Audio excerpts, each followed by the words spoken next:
abordamos la unidad académica que aborda lo que es la situación o lo que son las situaciones de riesgo en la infancia.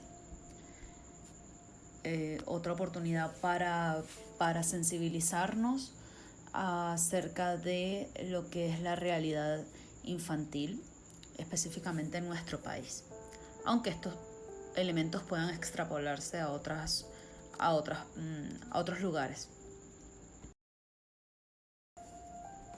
Cabe resaltar que las situaciones de riesgo que estaremos estudiando tienen que ver con situación de riesgo en torno al fracaso escolar. Y es muy importante que contextualicemos un poco el por qué estudiar las situaciones de riesgo en educación inicial. Tiene que ver con que para prevenir, para disminuir el fracaso escolar visto desde el abandono, la exclusión escolar, debemos trabajar en la educación desde antes de que ocurra el fracaso, obviamente, y antes de que aparezcan o se potencien las situaciones que pueden llevar a ese fracaso. Es por ello que en educación inicial es importantísimo manejar estos elementos, afinar el ejercicio de observación, identificación, en esa atención previa que viene a ser entonces preventiva de futuro posible fracaso escolar. Y por ello en educación inicial se sentan las bases de una relación positiva con respecto al éxito académico, un vínculo afectivo, un vínculo positivo, un vínculo una relación con la escuela que respeta pues las emociones, que respeta las diferencias. Se presenta entonces la educación inicial como una posibilidad de anclar a los niños y las niñas a la escuela desde una relación positiva con la escuela y una percepción positiva con la misma, obviamente.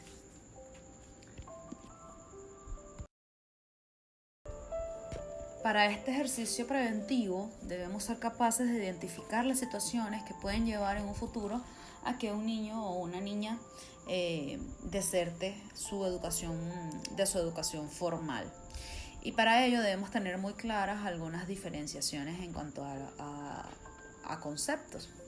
Lo primero es saber que este tema aborda lo que son distintas variables que pudiesen actuar como riesgo o como protección. En este caso, en este sentido, tenemos los factores de riesgo y los factores protectores. Son distintas variables que se presentan en distintas situaciones y que pudiesen aumentar la probabilidad de que una persona fracase en la escuela o de que una persona tenga éxito en la escuela. ¿Ok? No se trata de situaciones ni variables que son determinantes del fracaso o del éxito, pero sino que la visión debe ser como estos son posibles potenciadores de un futuro fracaso o un futuro éxito en la educación de estas personas. ¿Okay? Dicho esto, pasamos a la siguiente diapositiva. Y es que según fulana, este riesgo está vinculado con la probabilidad de que se cree una condición problemática o de que esta condición ya existiendo se aumente, se empeore y además se mantenga en la vida de esta persona, y que su mantenimiento en la vida de una persona pues derive en posible fracaso escolar, o que el aumento de esta situación problemática haga pues que esta misma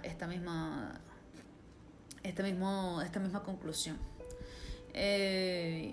o que simple y llanamente la situación de riesgo que se esté presentando, ese factor de riesgo que se esté presentando, cree una nueva condición que pueda derivar en el fracaso escolar.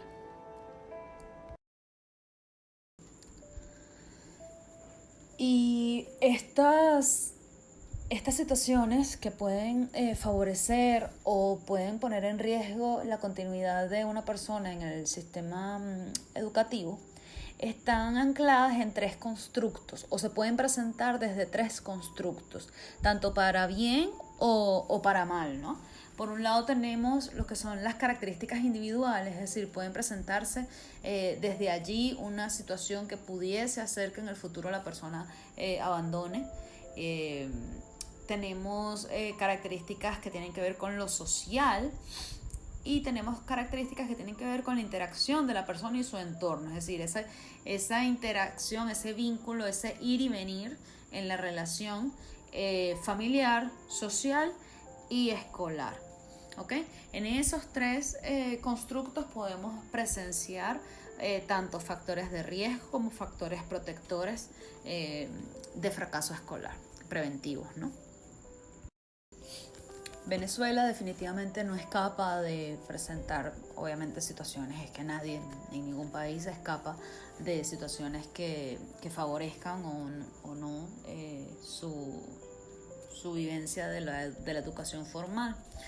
Yo las invito a preguntarse cómo fue ese proceso para ustedes, cómo fue la escuela, cómo fue luego el bachillerato, qué elementos hicieron que ustedes continuaran.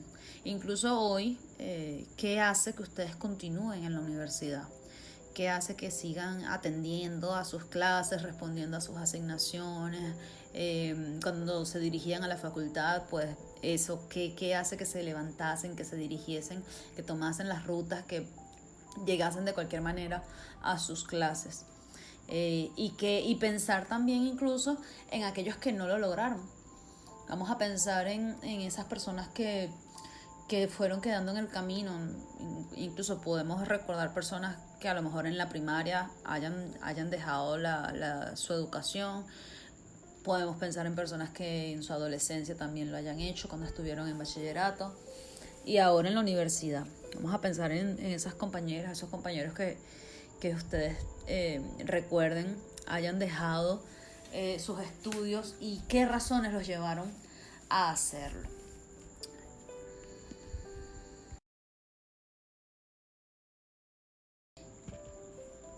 Aunque hay situaciones de base que no cambian demasiado, en nuestro país resulta alarmante el crecimiento del riesgo para nuestros niños y niñas. Cada día es mayor para nuestros niños, niñas y adolescentes. Fíjense en este dato recogido durante el 2019, la cantidad de homicidios en niños, niñas y adolescentes en nuestro país, de acuerdo con el trabajo que llevó adelante el Observatorio Venezolano de Violencia, que compartieron junto con SECODAP hace algunas semanas al público, supera 3 veces lo considerado como epidemia desde la Organización Mundial de la Salud. Nuestros niños y niñas se están muriendo en las calles. La mayoría de los casos no lleva un procedimiento legal adecuado.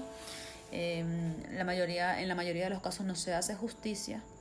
En muchos casos se trata de abuso del poder. En muchos casos, pues simplemente vivir en un lugar ya te hace víctima de homicidio. Y bueno, muchos otros elementos que podemos ver que inciden en este dato. Pero entonces pasemos a la siguiente diapositiva para ver qué otros elementos podemos vincular a factores de riesgo de fracaso escolar en nuestro país.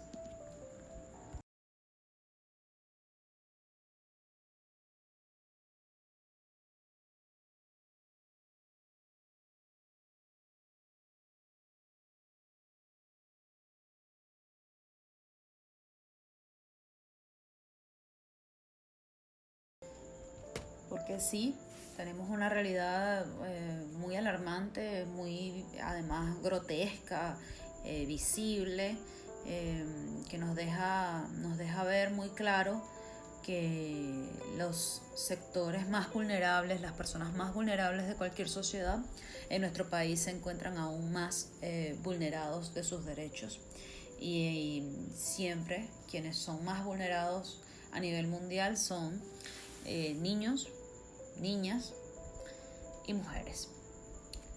En este caso veamos aquí las palabras que yo fui recogiendo, un poco tratando de abordar estos tres constructos que vimos antes, que tienen que ver con lo personal, lo individual, lo social y esa relación de la persona y su entorno, ¿no? Su entorno familiar, escolar, social.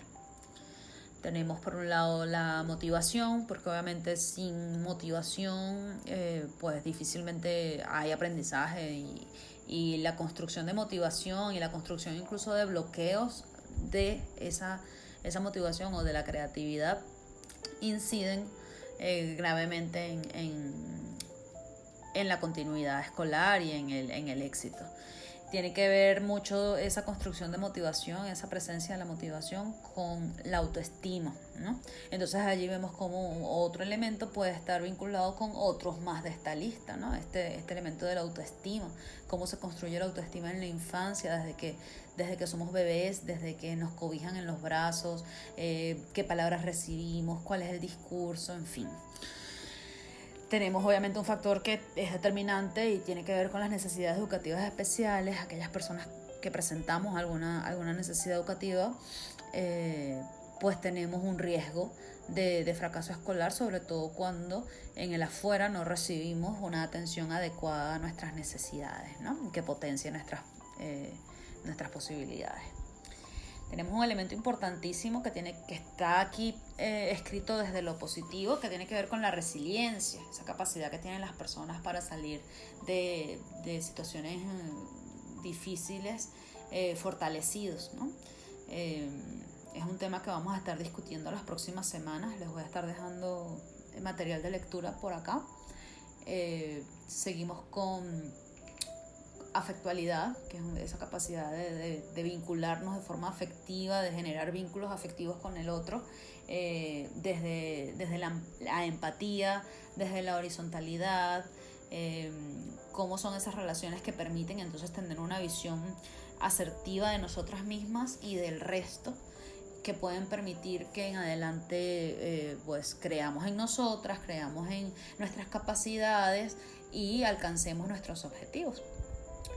Tenemos los elementos de inclusión, exclusión, tienen que ver con eso que vemos en el afuera, esas posibilidades que tenemos en el afuera de ser parte, de formar parte de un proceso, en este caso educativo, que se apropie pues de ese lugar de la democracia en la escuela, de las diferencias, del potenciar las capacidades de cada estudiante, así sean diferentes entre sí. Tenemos entonces la contraposición que tiene que ver con la homogenización que vemos en las escuelas muchas veces tradicionalistas, que abundan muchísimo aún en modelos escolares donde pareciera que no son tradicionalistas, pues se están repitiendo hoy por hoy patrones de homogenización. Lo vemos incluso en la actualidad en la forma en que se está llevando adelante la atención a distancia, ¿no? Se está enviando a todos los niñitos lo mismo, el mismo plan, para que lo hagan de la misma manera, para que respondan por el mismo medio, de la misma forma. Todo muy rutinario también parece, ¿no? Esa homogenización deja por fuera a las personas que simple y llanamente no pueden y no podemos, porque no nos es natural ser iguales todos. Deja por fuera sus intereses, deja por fuera sus capacidades, deja por fuera incluso la posibilidad de creer que no hay nada malo en ellos, sino que el sistema está mal. Por otro lado tenemos lo que son la generación de expectativas, esas expectativas que genera la familia y en general también otros y sí mismo, el estudiante en sí mismo, expectativas respecto a lo que es ser buen estudiante, lo que es el logro académico y la capacidad que tengamos de desmontar esas ideas, ¿no? Esas ideas ancladas en ese modelo tradicionalista que está muy vinculado a la nota, el vínculo de la nota con la persona. Entonces, si la persona no tiene nota mayor a tantos puntos, entonces no vale, no es bueno, no es exitoso. Pero entonces si la tiene, sí, pero si hay otros elementos que están en conflicto, no se ven porque este es un buen estudiante. Es decir, esas expectativas que están muy lejos del ser humano en sí y muy ancladas a un número, una forma, unos marcos, unas estructuras muy rígidas, y que definitivamente generan exclusiones. Tenemos el elemento de pobreza y marginalización. Tiene que ver con estos índices que cada vez aumentan mucho más en nuestros países, y que hoy por hoy con una situación como la pandemia que estamos viviendo, pues quedan no solamente en evidencia, sino que se acrecientan aún más esos índices de desigualdad económica en los países. La pobreza definitivamente genera otros problemas que veremos en esta lista también, y la pobreza estructural pues definitivamente es un modelo que está anclado en la repetición de la pobreza como modelo.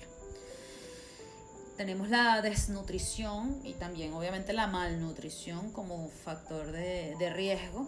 La desnutrición, veíamos en el 2017 como muchos niños dejaron de ir a la escuela porque para el momento, y todavía se ve, pero digo el 2017 porque en ese momento fue mucho más visible, se dejó de dar el beneficio de la alimenticio en las escuelas, o no era constante, o no era no cubría las expectativas de calidad que venían teniendo, o entregaban el alimento crudo, qué sé yo, pero la mayoría del tiempo no había. Y vimos como una gran cantidad de niños y niñas dejó de asistir a sus escuelas, porque definitivamente sus familias preferían que estuviesen en casa durmiendo para solo dar alimentación algunas veces al día, o sea, mucho menos de las requeridas para su sano crecimiento. Son situaciones que se perpetúan y que las vemos todavía hoy, obviamente, y que seguirán acrecentándose dentro del parámetro que estamos viendo hasta ahora de crisis económica, política, social en nuestro país. Lo que nos lleva a otro punto muy, muy importante y cada vez más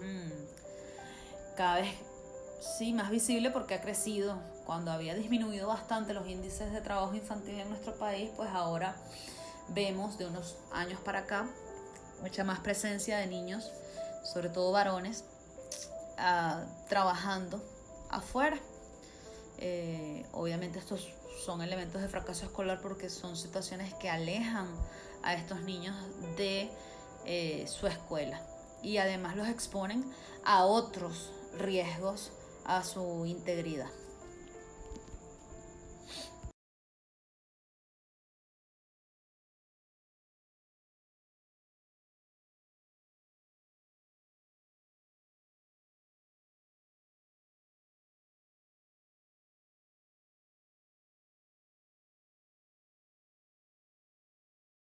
Vamos con esta segunda columna de elementos que pueden generar fracaso escolar. Y el primero que vemos es el maltrato infantil, que por cierto lo repetí en esta lista, me disculpan, está al principio y casi al final. Maltrato infantil, que obviamente tiene que ver no solo con el maltrato físico, sino también el maltrato psicológico. Penados además en nuestra Ley Orgánica de Protección al Niño, Niña y Adolescente. Maltrato que además vemos cómo desencadena el siguiente punto, que viene siendo el abuso sexual. abuso sexual que afecta directamente con la autoestima de los niños y las niñas, afecta su capacidad de creer en el otro, su capacidad de creer en sí mismos, es tan delicado que me quedo sin palabras. Y sus capacidades de afrontar su propio poder, ¿sí? Las personas cuando sufren abuso sexual quedan bastante desvalidas de su propio poder, de su propia capacidad de hacer y de afrontar el mundo. Entonces imagínense, dentro de un sistema escolar, pues, y si no es tratado el abuso en el momento o a tiempo, si no es orientado de una manera asertiva, pues puede llegar a afectar el desenvolvimiento de la persona, casi siempre demostrando una disminución en su rendimiento académico, ¿sí? Tenemos acá en esta lista la hospitalización infantil, porque cuando los niños y las niñas deben retirarse de las aulas para atender una situación de salud, bien sea de traumatología, y las más prolongadas, bueno, obviamente cirugías, ¿no? También, pero las más prolongadas vienen siendo casi siempre las que tienen que ver con cáncer. Son niños que deben retirarse de las escuelas para atender su salud, por una cuestión de proteger sus defensas,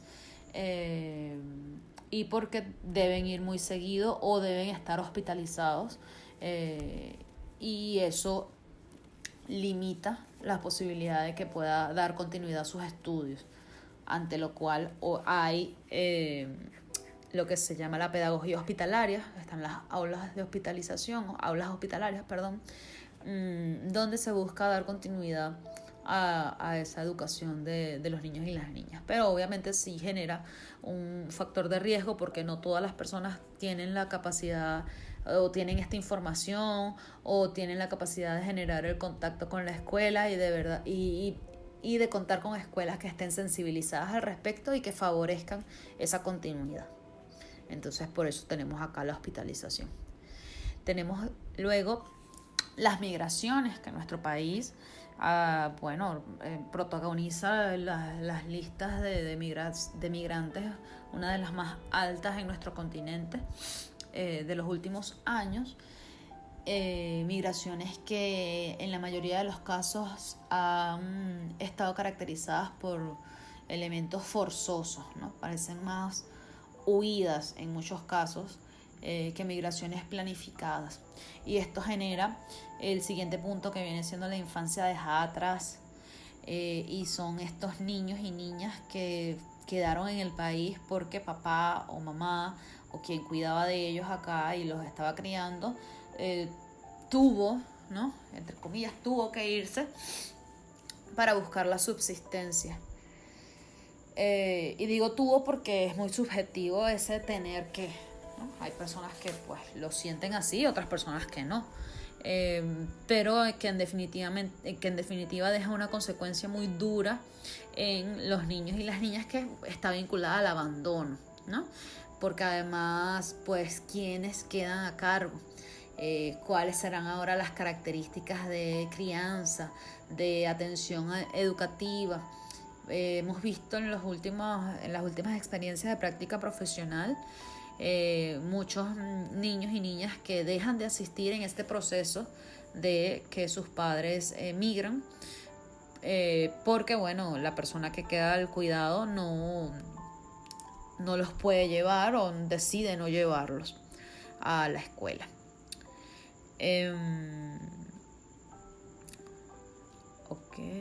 El abandono además también se presenta evidentemente en estos triángulos rotos que trabajábamos cuando vimos el tópico familia. abandono de la figura materna o abandono de la figura paterna, mucho más común, o abandono de parte de ambas, ¿ok? Y todo lo que eso trae consigo. Y también tenemos el uso de drogas en la infancia, la drogadicción y en la adolescencia también, obviamente. La drogadicción, que está también muy vinculada a la infancia que vive en la calle y al trabajo infantil. ¿Okay?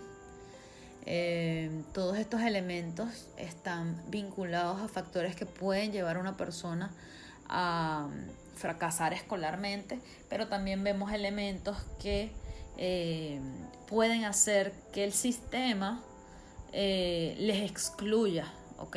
El sistema escolar les excluya, pero por otro lado tenemos también lo que es la privación escolar, y es que no pueden o no se les permite asistir a su escuela por, bueno, la situación familiar, económica, de transporte, qué sé yo. En todo todos estos son elementos que conectan en distintos momentos históricos y si bien están muy vinculados a la situación de pobreza, no les son exclusivos de familias que vivan pobreza. Son elementos que pueden extrapolarse a otras familias y con otras características socioeconómicas, pero lamentándolo muchos son mucho más comunes en entornos empobrecidos. Aquí obviamente estos elementos vinculados al fracaso escolar se van moviendo porque hay características que son únicas de algún contexto, y no solamente contexto territorial, sino también el contexto histórico. Entonces lo que hoy es una cosa, mañana será otra. Por ejemplo, aquí no tenemos la cuarentena como una característica que puede estar vinculada al fracaso escolar. ¿Cuántos niños que estaban asistiendo a la escuela en enero están respondiendo a sus actividades hoy? ¿Cuántos niños y niñas no están siendo quizá víctimas de maltrato por esta situación de cuarentena? Se hacen mucho más frágiles los vínculos se hacen más frágiles y pueden llegar a verse mucho más común las expresiones de violencia en la familia, porque bueno, estamos todos privados de quizá poder trabajar, de buscar el sustento, de recrear la mente, de ir a otros sitios, de equilibrar las cargas. Entonces se van generando cada vez más fricciones, porque bueno, podemos ver personas que cargan con una responsabilidad mucho mayor al resto. Podemos ver incluso aún atendiendo a las actividades escolares, cómo hay entonces niños y niñas que están siendo maltratados en cuanto a sus tiempos, sus ritmos, el momento para hacer las actividades, la forma en que responden, quiénes hacen las tareas, quiénes no, cómo eso afecta el autoestima y la motivación de un niño o una niña. En fin, este tema da para hablar muchísimo, porque evidentemente estamos siempre rodeados de factores que nos pueden afectar, ¿no? Unos más, otros menos. Pero allí influye tremendamente lo que es el elemento individual, ¿okay? Y ya vamos a ver cuáles serían, en este caso, los factores protectores. Para lograr hacer que esa tierra, ese muro que veíamos al inicio de las diapositivas, para lograr hacer que esa grieta que parece muy árida se vuelva nutritiva, se convierta en una posibilidad, deben existir factores protectores que acompañen al sujeto en su recorrido educativo, y que le hagan ser próspero y exitoso, ¿no? Exitoso en tanto su bienestar, su felicidad y lo que corresponde con sí mismo, ¿no? Entre los factores protectores que quise traer hoy a esta clase están el conocer que son sujetos de derecho, conocer que las personas conozcan sus derechos es un factor elemental en su vida ciudadana. Tiene que ver con el sabernos todos poseedores de derechos y deberes que nos facilitan el acceso, o que deberían facilitarnos el acceso a cuestiones básicas y que no son comunes a todos, y no hay distinciones al respecto entre unos grupos y otros, o que mejor dicho no deben haberlos, porque somos sujetos de derecho. Están las políticas públicas en educación específicamente, y tienen que ver con generar políticas públicas a favor de una continuidad escolar, de la inclusión educativa, de una escuela para todos, pero también políticas públicas respecto a la pobreza, respecto al trabajo, respecto a la equidad, respecto a incluso el género en la sociedad, el trabajo de género en la sociedad. Quise traer la educación ciudadana, que tiene que ver con esto de sabernos sujetos de derechos y de deberes. Es decir, conocernos poseedores de una ciudadanía, y que esa ciudadanía trae consigo no solo deberes, sino derechos a los que podemos acceder, y no solo a los que podemos acceder, sino que podemos demandarlos, que podemos exigirlos, porque son de todos, son nuestros. Y un elemento importantísimo, que es vital obviamente, sin las docentes y las escuelas podemos ser factores de riesgo y podemos ser factores protectores, ¿no? Y esta diferencia tiene que ver mucho con la conciencia respecto a si somos o no promotores sociales, promotores y promotoras sociales. Un docente que no se reconozca como posible promotor social, como posible agente de cambio, sino que limita su acción a dictar una clase, ¿no? Difícilmente podrá trascender a identificar elementos que esté presentando un niño o una niña y que puedan estar afectando su desempeño escolar, y será muy difícil que pueda tocar estos hilos y favorecer una mejor vivencia de la escuela a ese niño o esa niña que esté pasando por un momento difícil. Y por último tenemos un elemento que ya había mencionado como un elemento individual que atañe a la persona, pero que para que se dé deben estar otras personas acompañando a este sujeto, y es la resiliencia. Eso que les decía que tiene que ver con el ser capaces de reponernos, de salir adelante, de vivir sí ese momento difícil, pero poder levantarnos nuevamente ir hacia adelante y lograr nuestros propósitos, porque somos capaces de aprender de esa vivencia, y no solo aprender, sino que entonces podemos salir fortalecidos de esa experiencia.